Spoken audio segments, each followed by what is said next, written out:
Good morning बेटा, good morning. Rishabh Singh, good morning बेटा।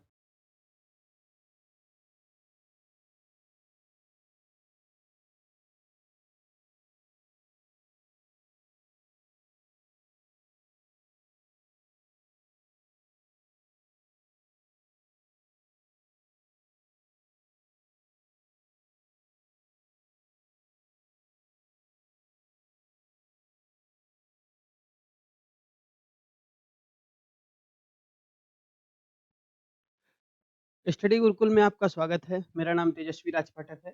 जैसा कि आप लोग जानते हैं कि हम लोग क्वेश्चंस को कंप्लीट कर रहे थे और क्वेश्चंस हम लोग पढ़ रहे थे बेटा ग्रेविटेशन के यानी गुरुत्वाकर्षण। लास्ट क्लास में हम लोगों ने 25 यानी 25 क्वेश्चंस को कंप्लीट कर लिया था। आज की क्लास में हम उन्हीं 25 क्वेश्चंस के आगे कंटिन्यू करने वाले हैं और लगभग इस चैप्टर में हम लोग बेटा 60 क्वेश्चंस को करेंगे, जो कि बहुत ज़्यादा इंपॉर्टेंट क्वेश्चंस हैं।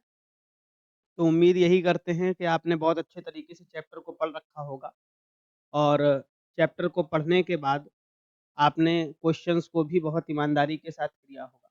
अगर किया है तो बहुत अच्छी बात है और अगर नहीं है तो बेटा पढ़ने की शुरुआत कर दो, क्योंकि समय बहुत कम बचा हुआ है। चलिए 26वें प्रश्न पर बढ़ते हैं। आज का हमारा जो 26वां प्रश्न है 26 नंबर। महिमा यादव, गुड मॉर्निंग बेटा, गुड मॉर्निंग। 26वां प्रश्न क्या कहता है, चलिए देखते हैं। क्या कह रहा है? कह रहा है एक अंतरिक्ष यात्री को उसके अंतरिक्ष यान में पृथ्वी की परिक्रमा करते समय अनुभव होता है। यानी एक व्यक्ति है जो अंतरिक्ष यान में बैठा हुआ है और वो अंतरिक्ष यान पृथ्वी की परिक्रमा कर रहा है, तो उसे क्या महसूस होगा? ऑप्शन ए अधिक भार, ऑप्शन बी कम भार, यानी अपना वेट उसे ज्यादा मालूम होगा। दूसरा ऑप्शन है कम मालूम होगा। तीसरा जैसा है सामान्य स्थिति में वैसा ही मालूम होगा। और चौथा भारहीनता, वेटलेसनेस, यानी उसको अपना भार का पता ही नहीं चलेगा। फटाफट उत्तर देंगे 26 नंबर क्वेश्चन का। सभी लोग उत्तर दीजिए 26 नंबर क्वेश्चन का फटाफट जल्दी से। 26 नंबर क्वेश्चन का उत्तर दीजिए जल्दी से। 26 का डी, महिमा यादव 26 का डी बिल्कुल सही उत्तर है बेटा। जब भी हमने आपको अभी इसके पहले ही बताया था, जब भी कोई अंतरिक्ष यात्री अंतरिक्ष यान में बैठकर पृथ्वी की परिक्रमा कर रहा होगा तो उसे अपना जो भार है वो पता ही नहीं लगेगा। और जो सारा खेल है वो गुरुत्वाकर्षण बल का है और गुरुत्वाकर्षण बल एक्शन यानी क्रिया का काम करता है और प्रतिक्रिया से ही हमें अपने बल का अनुभव होता है। प्रतिक्रिया होगी ही नहीं तो बल का क्या अनुभव? 27वें नंबर प्रश्न पर चलते हैं। बिल्कुल सही है ऋषभ। 27वें नंबर प्रश्न पर चलते हैं। गुरुत्वाकर्षण नियतांक, जिसे इंग्लिश में ग्रेविटेशनल कांस्टेंट के नाम से भी जानते हैं, उसका मात्रक क्या होता है?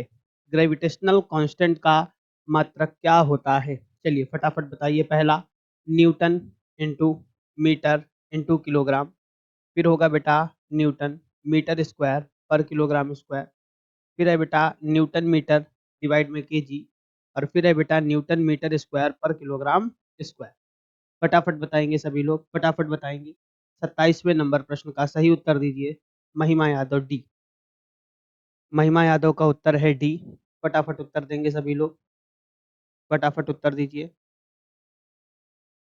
डी। चलिए देख लेते हैं। सबसे पहले बेटा ये ग्रेविटेशनल कांस्टेंट होता क्या है, तो आपको पता है यूनिवर्सल लॉ ऑफ ग्रेविटेशन में F is equal to G M M upon R square. ये आप लोगों ने देखा था, किसी भी दो ऑब्जेक्ट के बीच में जो फोर्स एक्ट करता था वो फोर्स का फॉर्मूला ये निकाला था। अब यहाँ से हमको जी निकालना है। क्या निकालना है? तो इसको इधर भेज दें बेटा। तो क्या बनेगा? F R square is equal to G M M. G की वैल्यू निकालनी है बेटा। ये मल्टीप्लाई में है, इधर डिवाइड में आ जाएगा। F R square upon capital M small M. बेटा एफ यानी फोर्स, फोर्स को न्यूटन से रिप्रेजेंट करेंगे। आर यानी डिस्टेंस, इसका हो जाएगा मीटर स्क्वायर। नीचे एम और ये कैपिटल एम और स्मॉल एम दोनों जो है बेटा, ये दोनों मास है। मास को केजी में करेंगे, केजी दो बार आएगा तो ये आ जाएगा हमारा न्यूटन मीटर स्क्वायर पर किलोग्राम स्क्वायर।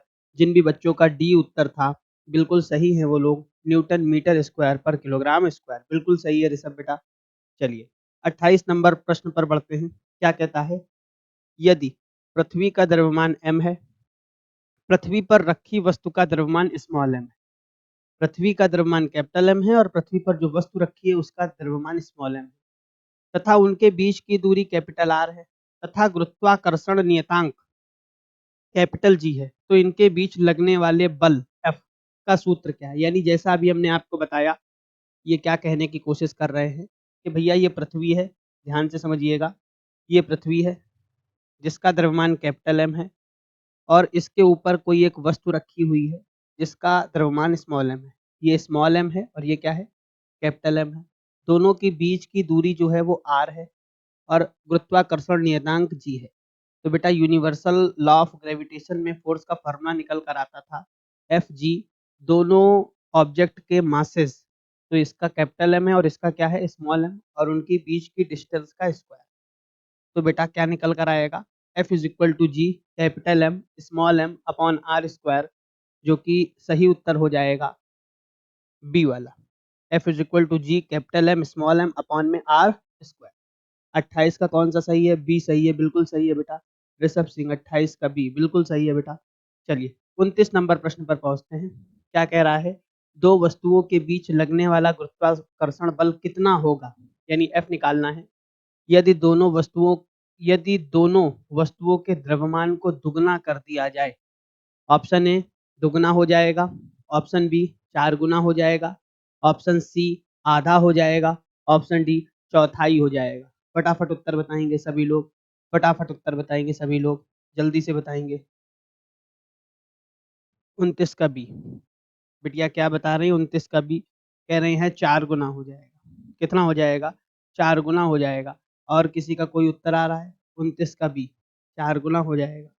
चलिए ऋषभ का भी नहीं आया है। चलिए हम लोग करने की कोशिश करते हैं, देखते हैं कैसे आएगा इसका उत्तर।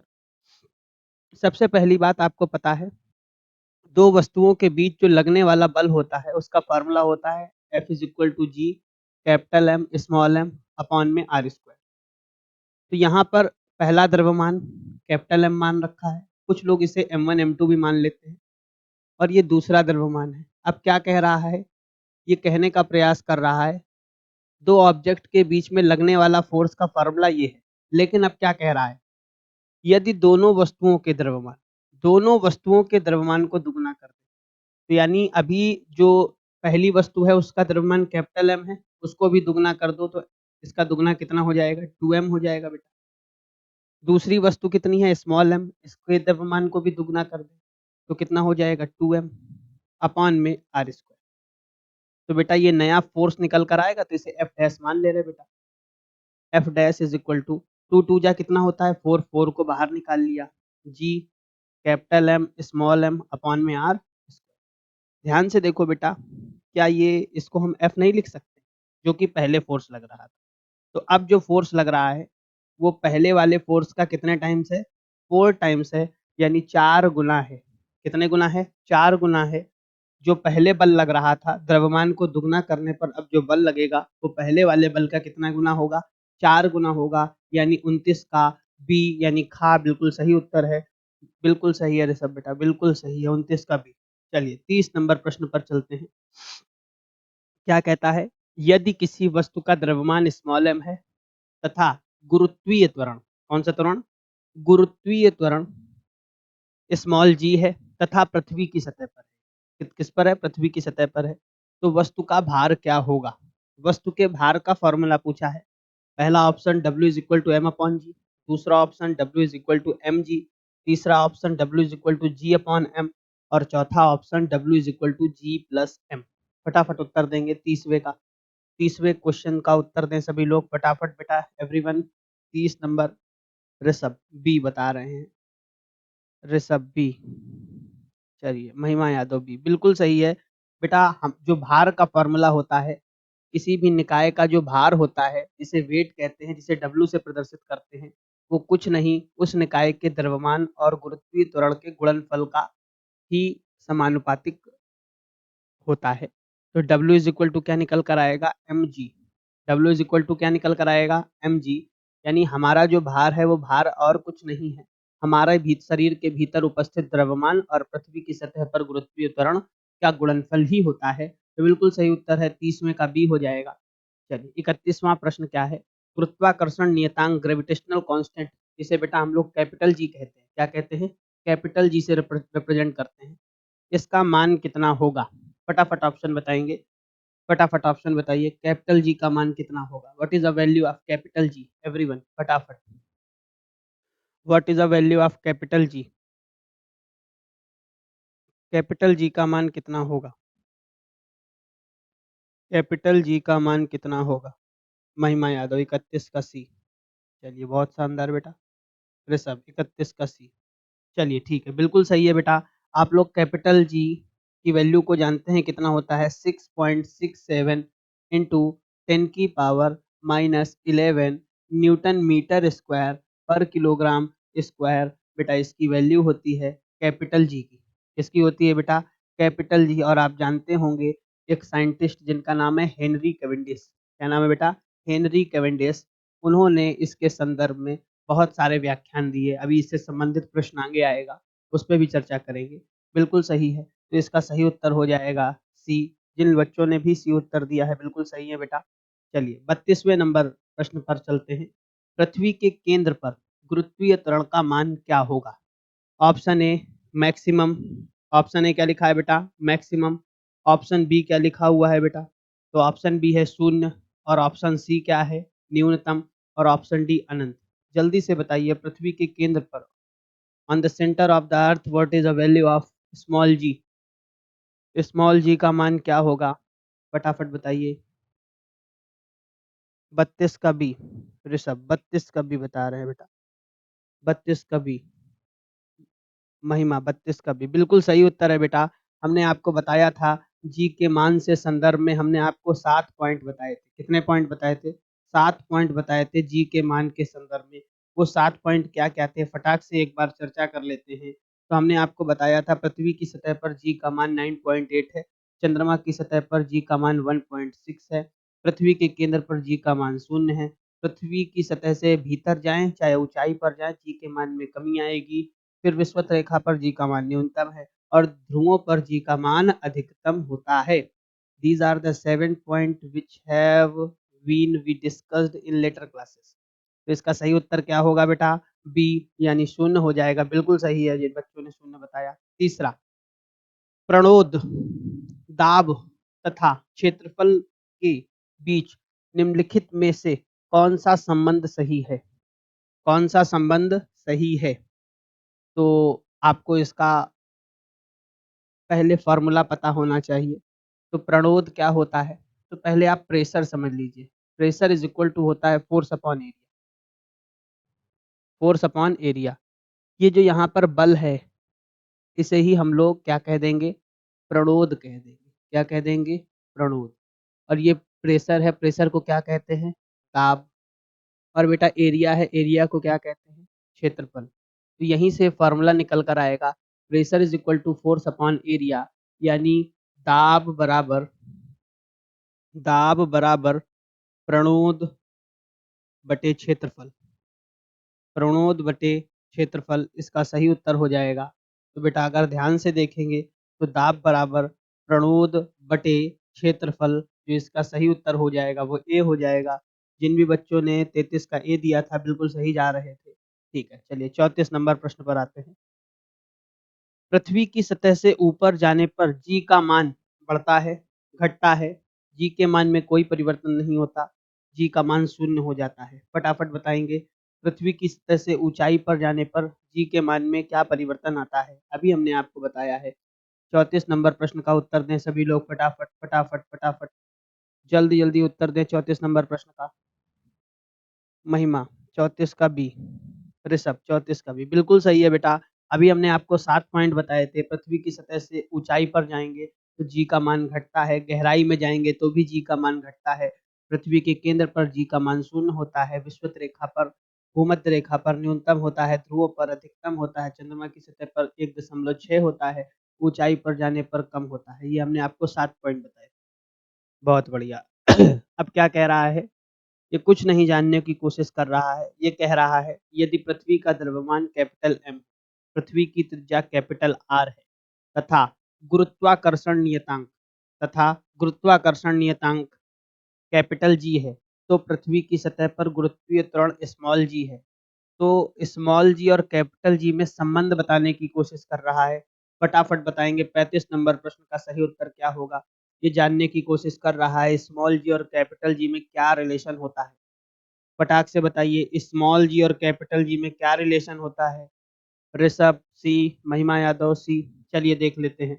अगर आपको थोड़ा बहुत याद हो तो हमने आपको बताया था F is equal to M A होता है। जब कोई निकाय ऊपर की ओर और नीचे की ओर गति कर रहा होता है तो ए को जी में परिवर्तित कर देते हैं तो F इज इक्वल टू क्या निकल आता है, एम जी। फिर आपको ये फोर्स का भी फॉर्मूला पता है, capital M small M upon में क्या है बेटा, आर स्क्वायर। क्या है बेटा, आर स्क्वायर। दोनों फोर्स की वैल्यू है, दोनों इक्वेशन को बराबर करा दोगे बेटा तो क्या आ जाएगा, M G is equal to G M M upon में क्या आएगा बेटा, आर स्क्वायर। ये एम से एम कैंसिल आउट हो गया तो यहाँ से फॉर्मूला निकल कर आया small G is equal to capital G M upon में आर स्क्वायर, अपॉन में आर स्क्वायर। अगर इसके सही उत्तर पर चर्चा करेंगे तो इसका सही उत्तर हो जाएगा बेटा सी नंबर, 35 का सी। 35 का सी बिल्कुल सही उत्तर दिया है बेटा। 36 नंबर प्रश्न पर चलते हैं। 36 नंबर प्रश्न क्या कहता है, क्या कहता है 36 नंबर प्रश्न, जरा चर्चा करते हैं। जी के मान पर चर्चा से संबंधित ये प्रश्न है। क्या कहता है, ध्यान से देखिएगा।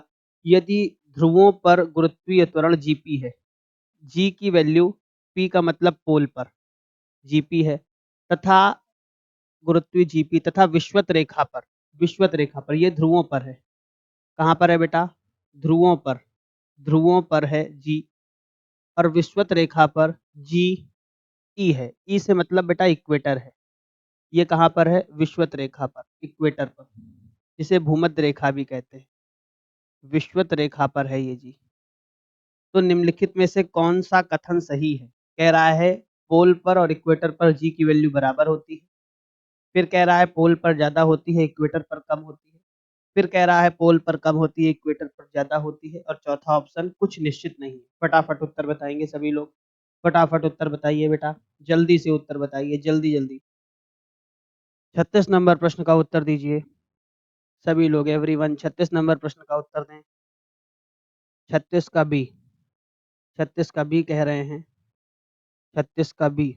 चलिए, बिल्कुल सही उत्तर है बेटा। हमने आपको थोड़ी देर पहले ही तो बताया है कि बेटा जो ध्रुवों पर जी का मान होता है वो विषुवत रेखा की तुलना में अधिक होता है।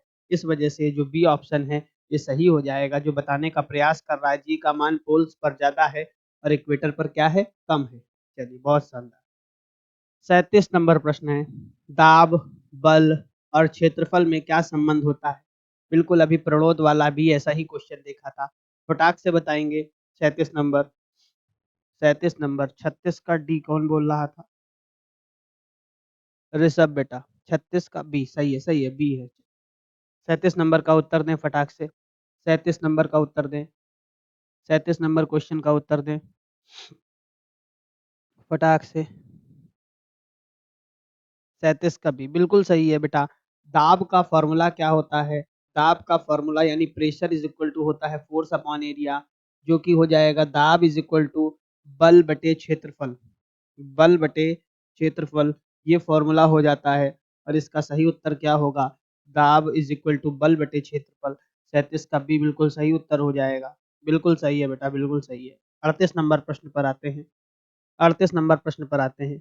चंद्रमा की सतह पर वस्तु का भार पृथ्वी पर उसके भार का लगभग कितने गुना होता है। बिल्कुल सीधा प्रश्न है जो आपको बताया है, 6 गुना, 1/6 गुना, 2 गुना, 1/2 गुना। फटाफट बताएंगे। 38 नंबर प्रश्न का उत्तर देंगे सभी लोग। 38 नंबर प्रश्न का उत्तर दीजिए सभी लोग, 38 नंबर प्रश्न का उत्तर दें। ठीक है, 38 का भी बिल्कुल सही उत्तर है बेटा, 38 का भी, 38 का भी बिल्कुल सही उत्तर हो जाएगा। चंद्रमा पर किसी वस्तु का भार पृथ्वी की तुलना में 1/6 होता है। क्यों, क्योंकि चंद्रमा पर जी का मान जो होता है वो कितना होता है, 1.6 होता है। और वहीं पर अगर हम लोग देख लें अर्थ की सरफेस पर जी का जो मान होता है वो 9.8 होता है। तो यहीं से आप निकल कर चले आएंगे जी का मान जो मून पर होता है वो पृथ्वी के कंपैरिजन में छठा भाग होता है। कितना भाग होता है, छठा भाग। और आपको पता है जो भार है वो जी के मान पर निर्भर करता है, क्योंकि मास तो नियत रहता है इसी के परिवर्तन से व्यक्ति के भार में क्या होता है? परिवर्तन होता है। 38 नंबर प्रश्न, किसी वस्तु का भार कहाँ अधिक होगा? ए विषुवत रेखा पर, बी पृथ्वी के केंद्र पर, सी पृथ्वी के ध्रुव पर, और चौथा इनमें से सभी स्थानों पर समान रहे। 39 नंबर प्रश्न, फटाफट उत्तर देंगे सभी लोग। 39 नंबर प्रश्न का उत्तर दीजिए। 39 नंबर प्रश्न का उत्तर देंगे जल्दी जल्दी। जी का मान कहाँ पर कितना होगा? फटाक से बताएंगे जी के मान में क्या परिवर्तन आएगा? जल्दी से बताइए सभी लोग, जी का मान में क्या परिवर्तन आएगा? चलिए, बिल्कुल सही उत्तर है बेटा। किसी वस्तु का भार कहाँ पर अधिक होगा? हमने आपको बताया वस्तु का भार ध्रुवों पर अधिक होगा, विषुवत रेखा पर न्यूनतम होगा, पृथ्वी के केंद्र पर कितना होगा? तो आप कहेंगे पृथ्वी के केंद्र पर कितना होगा? 0 होगा जी का मान। किसका मान? जी का मान। अगर जी का मान 0 है तो व्यक्ति का भार भी तो 0 हो जाएगा, क्योंकि W = m/g होता है। इतनी बात आपको समझ में आ गई है। 40 नंबर प्रश्न पर बढ़ते हैं। कहता है दाब यानी प्रेशर का एसआई मात्रक क्या है? प्रेशर का एसआई मात्रक क्या है? कह रहा है न्यूटन इंटू मीटर। दूसरा क्या कह रहा है? Newton by metre square. तीसरा क्या कह रहा है? Newton by metre cube. और चौथा क्या कह रहा है? Newton by metre. फटाफट उत्तर देंगे। दाब यानी प्रेशर का एसआई मात्रक क्या होगा? प्रेशर का एसआई मात्रक क्या होगा? फटाफट उत्तर दीजिए।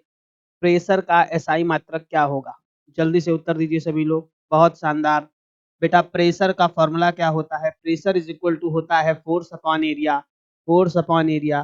बेटा फोर्स का होता है न्यूटन, एरिया का होता है मीटर स्क्वायर। यहीं से प्रेशर का जो मात्रक है एसआई वो निकल कर चला आएगा न्यूटन बाई मीटर स्क्वायर, यानी 40 का बी। जिन भी बच्चों का उत्तर था बिल्कुल सही थे। 41 नंबर प्रश्न पर आते हैं। क्या कहता है? दो पिंडों के बीच गुरुत्वाकर्षण बल उनके द्रव्यमानों का गुणनफल होता है। द्रव्यमानों का गुणनफल होता है। फटाफट बताएंगे बेटा। ऑप्शन ए उनके द्रव्यमानों के वर्ग के सीधे समानुपातिक होता है, उनके व्युत्क्रमानुपाती होता है, उन द्रव्यमानों के वर्ग के व्युत्क्रमानुपाती होता है, या सीधे अनुपातिक होता है, यानी कि सीधे सीधे डायरेक्टली प्रोपोर्शनल। आप इसे क्या कह सकते हैं? डायरेक्टली प्रोपोर्शनल होता है। कैसे होता है? Directly proportional. फटाक से उत्तर देंगे सभी लोग। डायरेक्टली प्रोपोर्शनल भी कह रहा है। फटाफट उत्तर देंगे जल्दी से।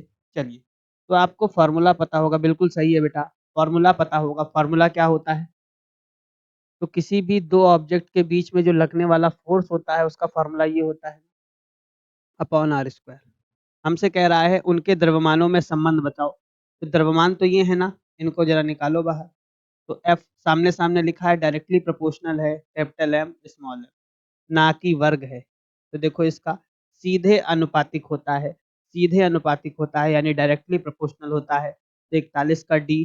जिन भी बच्चों का उत्तर था बिल्कुल सही है। 41 का डी बिल्कुल सही है। Archana Singh singer, good morning बेटा। बहुत बहुत गुड मॉर्निंग। बहुत देर में आए आप लोग। संकेत, बहुत देर में उत्तर आ रहे हैं। चलिए, 42 नंबर क्वेश्चन, बहुत अच्छा क्वेश्चन। 42 नंबर आपके सामने है। गुरुत्वाकर्षण बल का परिमाण बराबर होता है। The magnitude of the gravitational force is directly proportional to द्रव्यमान और गुणनफल। गुरुत्वाकर्षण बल के कारण त्वरण का गुणनफल, गुरुत्वाकर्षण बल के कारण द्रव्यमान और त्वरण का अनुपात, गुरुत्वाकर्षण बल और द्रव्यमान के कारण त्वरण का अनुपात, गुरुत्वाकर्षण बल के कारण द्रव्यमान और त्वरण के गुणनफल का व्युत्क्रम। फटाफट बताएंगे। 42 नंबर प्रश्न। 42 नंबर प्रश्न 42 नंबर प्रश्न का उत्तर दें। 42 का ए। 42 का ए। 42 का ए। अर्चना सिंह सेंगर, 42 का ए। चलिए, गुरुत्वाकर्षण बल का परिमाण यानी magnitude of the gravitational force, द्रव्यमान और गुरुत्वाकर्षण बल के कारण त्वरण का गुणनफल। बेटा ये होता क्या है? तो आप छोटी सी बात बताएं। एफ इज इक्वल टू क्या होता है? फोर्स होता है एम ए। क्या होता है? M A. जब गुरुत्वाकर्षण बल किसी वस्तु को नीचे की तरफ खींच रहा होता है, तो हमने आपको बताया जब कोई वस्तु नीचे या ऊपर गमन करती है तो ए यानी त्वरण होता है, जो कि जी में परिवर्तित हो जाता है। तो ये जो गुरुत्वाकर्षण बल है ये हो जाएगा एम जी। क्या हो जाएगा? एम जी। एम का मतलब द्रव्यमान और दूसरा क्या है? गुरुत्वीय त्वरण का गुणनफल ही गुरुत्वाकर्षण बल है। द्रव्यमान और गुरुत्वाकर्षण बल के कारण जो त्वरण है, यानी इस पूरे को हम लोग क्या कह सकते हैं, स्मॉल जी। और ये क्या है, एम। क्या है बेटा, एम। तो बेटा यहीं से निकल कर चला आया F is equal to M G, यानी 42 का ए बिल्कुल सही उत्तर है बेटा, 42 का ए बिल्कुल सही है। 43 नंबर प्रश्न पर चलते हैं। किसी पिंड पर लगने वाला गुरुत्वाकर्षण बल को क्या कहते हैं? पहला तनाव, दूसरा जड़ता, तीसरा वजन या फिर भार कह सकते हैं, भार। और चौथा क्या होता है, काम यानी वर्क। काम को क्या कह सकते हैं, वर्क। फटाफट बताएंगे 43 नंबर प्रश्न का उत्तर। 43 नंबर प्रश्न का उत्तर दीजिए सभी लोग, एवरीवन। 43 नंबर प्रश्न का उत्तर दीजिए। 43 का सी, संकेत 43 का ए, अरे सब 43 का सी। हमने आपको क्या बताया, आप एक छोटी सी बात समझिए, ये अर्थ है। ये जो संकेत ने गलत उत्तर दिया है, ये अर्थ है। चलिए एक बात बताइए, ये कोई ऑब्जेक्ट है, ठीक है। इस ऑब्जेक्ट का द्रव्यमान स्मॉल एम है। इस ऑब्जेक्ट को अर्थ अपनी तरफ खींच रही है, सेंटर की तरफ लाने की कोशिश कर रही है। तो खींचने के लिए जो बल लग रहा है, वो बल क्या होता है, F is equal to M A होता है, बल का फॉर्मूला फोर्स का। जब कोई चीज नीचे या ऊपर दिशा में गति करती है, तो ए किस में परिवर्तित हो जाएगा, जी में। किसमें परिवर्तित हो जाएगा, जी। और यही तो पिंड का भार होता है, तो W इज इक्वल टू क्या निकल कर आ जाएगा, एम जी। तो जो फोर्स है, यानी जो गुरुत्वाकर्षण बल है, वही बल किसके बराबर है, वस्तु के भार के बराबर होता है। इसे हम पहले ही बता चुके हैं, गुरुत्वाकर्षण बल और कोई बल नहीं है, वस्तु के भार ही को ही गुरुत्वाकर्षण बल की संज्ञा देते हैं। तो इसका सही उत्तर, जिन भी बच्चों ने सी बोला था, बिल्कुल सही है। संकेत का यह प्रश्न उत्तर गलत हो गया 43 का ये बता रहे हैं। चलिए 44 नंबर, गुरुत्वाकर्षण का नियम किसने दिया, यूनिवर्सल लॉ ऑफ ग्रेविटेशन किसने दिया, फटाफट बताएंगे। गुरुत्वाकर्षण का नियम किसने दिया, universal law of gravitation was discovered by, फटाफट बताएंगे। महिमा यादव 44 का डी, 44 का डी, महिमा यादव 44 का डी, जल्दी बताइए भैया। और 44 का डी, अर्चना सिंह सेंगर 44 का डी, बिल्कुल सही है आप सभी लोग। Sir Isaac Newton was a scientist who discovered the universal law of gravitation, ठीक है, बिल्कुल सही है। 45 नंबर प्रश्न, ब्रह्मांड में दो पिंडों के बीच गुरुत्वाकर्षण बल किस बात पर निर्भर नहीं करता है। दो ऑब्जेक्ट है, उनके बीच में ग्रेविटेशनल फोर्स लग रहा है, वो किन बातों पर निर्भर नहीं करता। ऑप्शन ए उनके बीच की दूरी के, ऑप्शन बी उनके द्रव्यमानों के योग के, ऑप्शन सी गुरुत्वाकर्षण स्थिरांक या नियतांक जिसे यूनिवर्सल ग्रेविटेशनल कांस्टेंट कहते हैं, और चौथा उनके द्रव्यमान का गुणनफल। फटाफट बताएंगे 45 नंबर क्वेश्चन। 45 नंबर क्वेश्चन बताएंगे सभी लोग, फटाफट जल्दी से बताएंगे सभी लोग 45 नंबर क्वेश्चन। 45 नंबर क्वेश्चन बिल्कुल सही है। जिन बच्चों का भी बी है, बिल्कुल सही है। चलिए आप एक छोटी सी बात बताइए, गुरुत्वाकर्षण बल का फॉर्मूला क्या होता है, तो आप कहेंगे ये होता है F is equal to G M M upon R square. एक छोटी सी बात बताएं, ये जो फोर्स है, ये जी पर निर्भर करता है, यानी गुरुत्वाकर्षण स्थिरांक पर निर्भर करता है। क्वेश्चन कह रहा है किस पर नहीं करता है। दूसरा, इनके द्रव्यमानों के गुणनफल पर भी निर्भर करता है, ध्यान से देखिए, जी पर भी निर्भर करता है, और बेटा दूरी पर भी निर्भर करता है। देखिए ध्यान से, दूरी आर है कि नहीं, इस पर भी निर्भर करता है। तो दूरी पर भी निर्भर करता है, गुरुत्वाकर्षण स्थिरांक पर भी निर्भर करता है, उनके द्रव्यमानों के गुणनफल पर भी निर्भर करता है, द्रव्यमानों के योग पर निर्भर नहीं करता। यानी 45 का बी बिल्कुल सही है, जिन भी बच्चों ने दिया है बिल्कुल सही है। अर्चना सिंह सेंगर, महिमा, संकेत, बिल्कुल सही है। अगले प्रश्न पर चलते हैं। अगला प्रश्न क्या कहता है, पृथ्वी की सतह से 2r की दूरी पर गुरुत्वाकर्षण के कारण त्वरण जी का मान क्या होगा यदि पृथ्वी की त्रिज्या क्या हो बेटा, आर त्रिज्या हमको दे रखी हो। तो सबसे पहले आपको ये पता होना चाहिए कि ऊंचाई पर जाने पर जी के मान में क्या परिवर्तन होता है। तो बेटा ये जो हमने मान रखा, हमने आपको पहले बताया हुआ है, अगर आपको याद हो थोड़ा बहुत, हमने आपको इसका पूरा डेरिवेशन बताया है, आप जाकर वीडियो देखिएगा। जब हम पृथ्वी की सतह से h ऊंचाई पर गए हैं, कितनी ऊंचाई पर गए हैं, h ऊंचाई पर गए हैं, तो नया जो जी का मान था, जो नया जी का मान था वो जी डैश माना था, जी माना था बेटा R upon R plus H, upon R plus H, ये हम लोगों ने मान रखा था। ये बेटा आर क्या है? आर है पृथ्वी की त्रिज्या। ये तो आपको पता था कि ऊंचाई पर जाने पर जी के मान में कमी आती थी, और कमी का बेटा हमने आपको ये सामने लिख रखा था। अब ये क्या कह रहा है? पृथ्वी की सतह से ऊंचाई पर जाने पर जो जी का मान का फॉर्मूला है वो ये निकल कर आता है। क्या निकल कर आता है? छोटी सी बात बताएं। तो लिखा है g dash is equal to g, bracket में R upon R plus h, R upon R plus H, ये होता है। आप कहेंगे बिल्कुल सही है। अब बेटा यहाँ पर हमने पृथ्वी की सतह से कितनी ऊंचाई पर गए हैं? एच ऊंचाई पर। जबकि क्वेश्चन क्या कह रहा है? पृथ्वी की सतह से कितनी ऊंचाई पर जाना है? 2r ऊंचाई पर जाना है। तो बेटा हम लोग यहाँ से जब ये फॉर्मूला निकला तो हम पृथ्वी की सतह से कितनी ऊंचाई पर गए? h। ये क्या कह रहा है? 2r पर। तो क्या h की जगह 2r नहीं कह सकते? आप कहेंगे बिल्कुल कह सकते। तो यहीं पर अगर हम रखें g dash is equal to g, bracket में आर आर ही रहेगा, नीचे भी आर आर ही रहेगा बेटा, और बेटा h की जगह कितना रख दोगे? 2r रख दोगे। कितना रख दोगे? 2r। तो g dash is equal to g, bracket में आर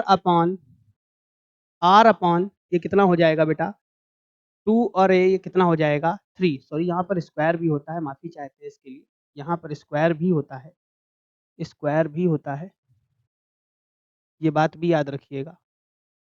ये कितना हो गया? 3r का स्क्वायर। ये बेटा r से r क्या हो गया? कैंसिल हो गया।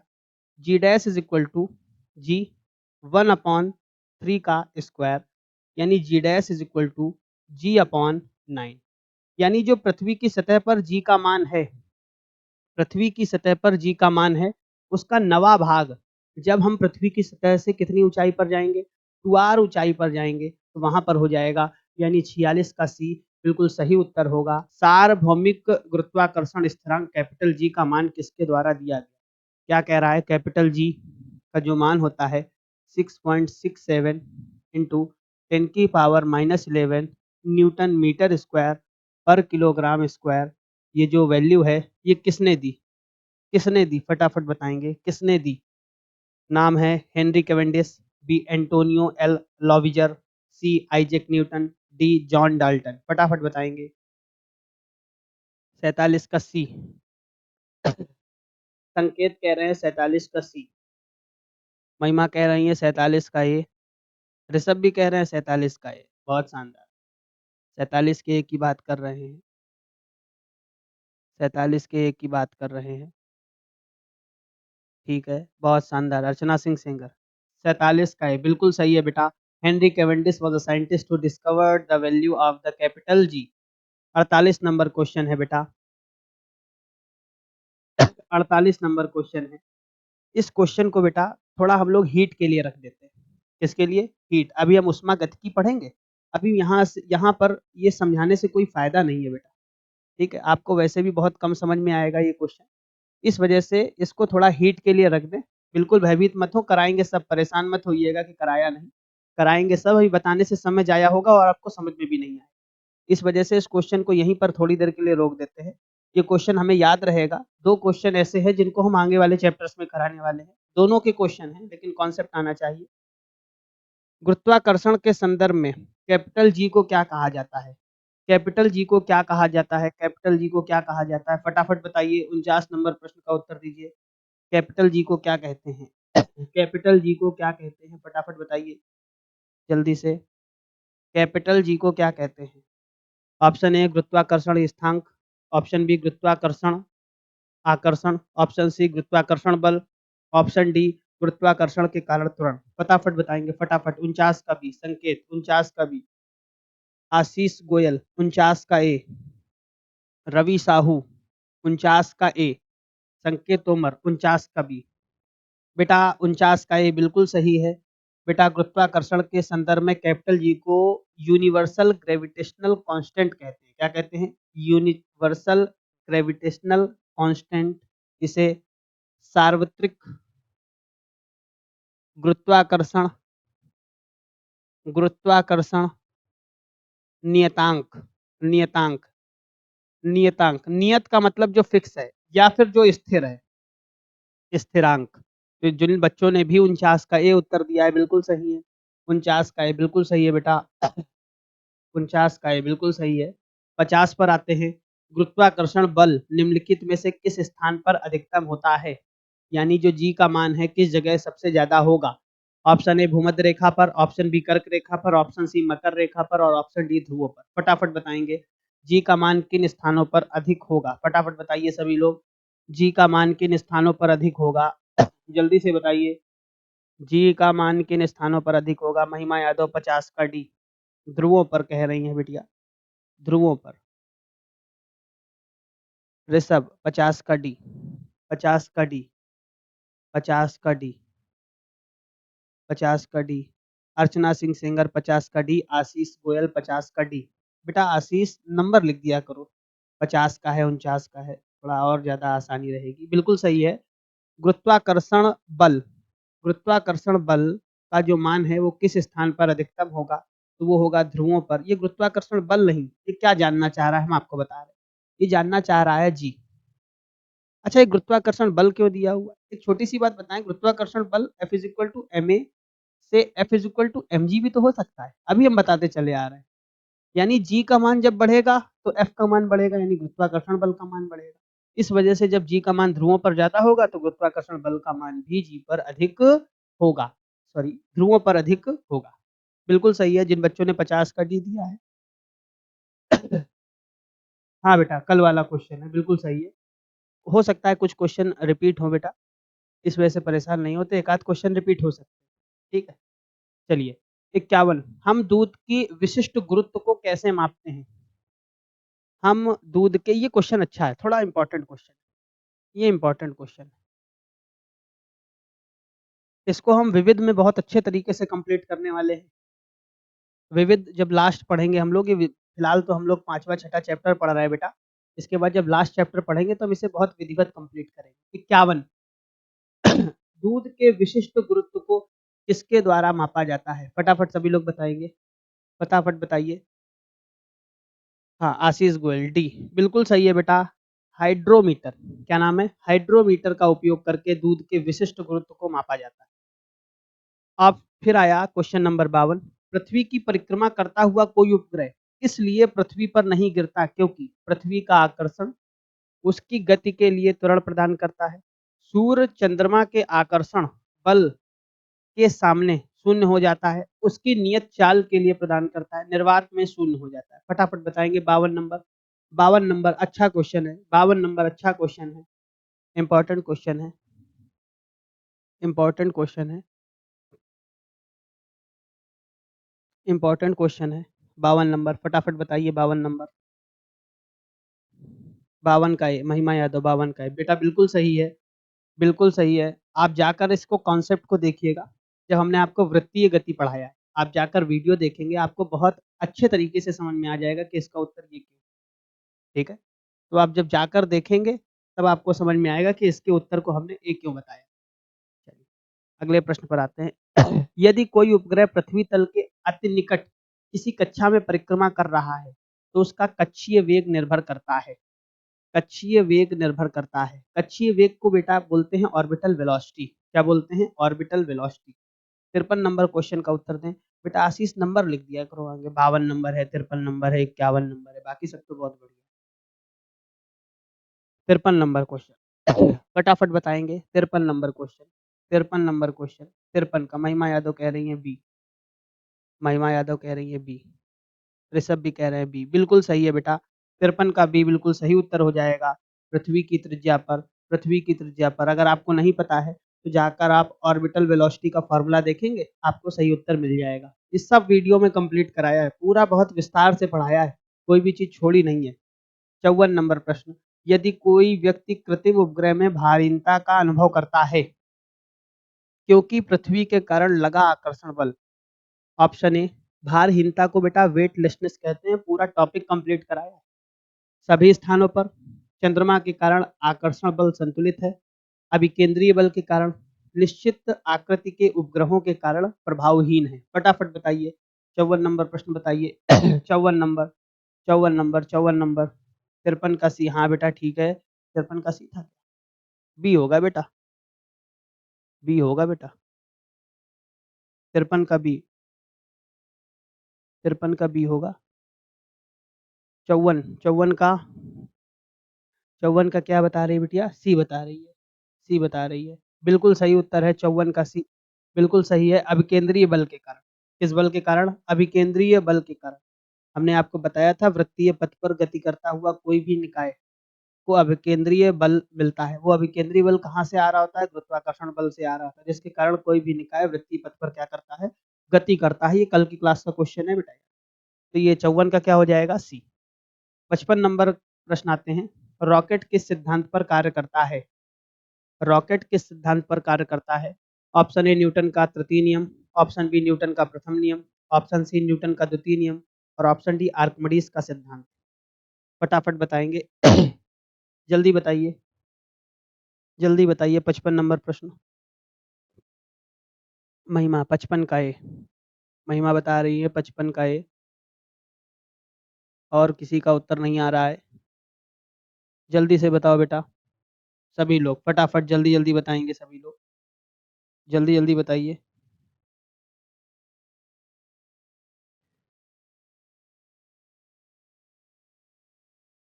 फटाफट बताइए, और किसी का नहीं आ रहा है। चलिए 55, 55 का ए, 55 का ए, और किसी का उत्तर नहीं आया। चलिए बिल्कुल सही है। रॉकेट न्यूटन के तीसरे नियम एक्शन रिएक्शन पर कार्य करता है। आपको पता है जब कोई रॉकेट जा रहा होता है तो वो रॉकेट जाते समय नीचे बेटा गैसेस को छोड़ता हुआ जाता है। वो गैसेस सतह पर एक्शन यानी क्रिया बल लगा रही होती हैं और सतह ऊपर विपरीत दिशा में प्रतिक्रिया बल लगाते हैं, जिसके कारण रॉकेट ऊपर की दिशा में गतिमान हो जाता है। बिल्कुल सही है 55 का ए। 55 का ए बिल्कुल सही उत्तर है बेटा। 56, तुल्यकाली उपग्रह के परिक्रमण काल की अवधि होती है। बहुत आसान सा प्रश्न है।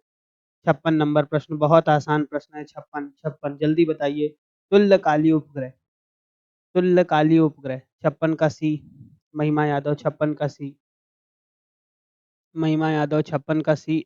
तुल्यकाली उपग्रह, तुल्यकाली उपग्रह, और किसी का उत्तर नहीं आ रहा।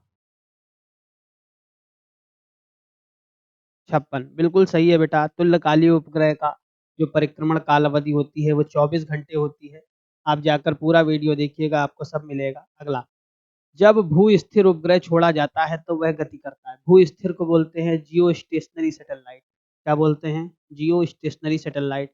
जब वो छोड़ा जाता है तो वो कहाँ गति करता है? ध्रुव रेखा के दक्षिण से उत्तर की ओर, ध्रुवीय रेखा के उत्तर से दक्षिण की ओर, भूमध्य रेखा से पश्चिम से पूर्व की ओर, भूमध्य रेखा से पूर्व से पश्चिम की ओर।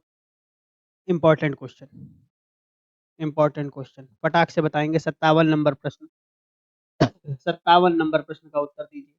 57 नंबर प्रश्न का उत्तर दीजिए फटाफट सभी लोग। 57 नंबर प्रश्न, महिमा 57 का सी बेटा। 57 ऋषभ सी, बिल्कुल सही उत्तर है बेटा।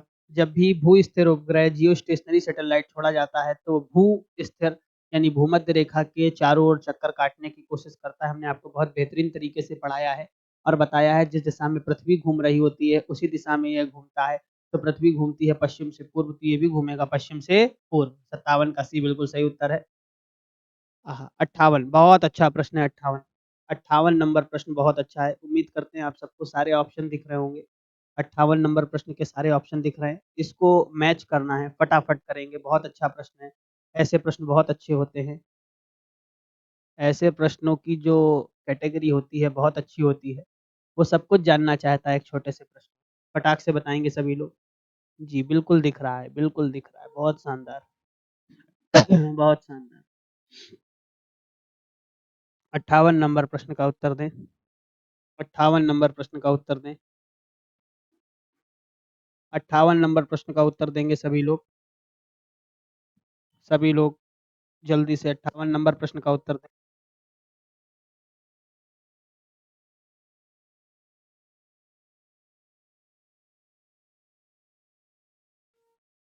58 का सी बता रहे हैं बच्चे। चलिए आइए हम करने की कोशिश करते हैं। वस्तु का भार अधिकतम कहाँ होगा? वस्तु का भार अधिकतम कहाँ होगा?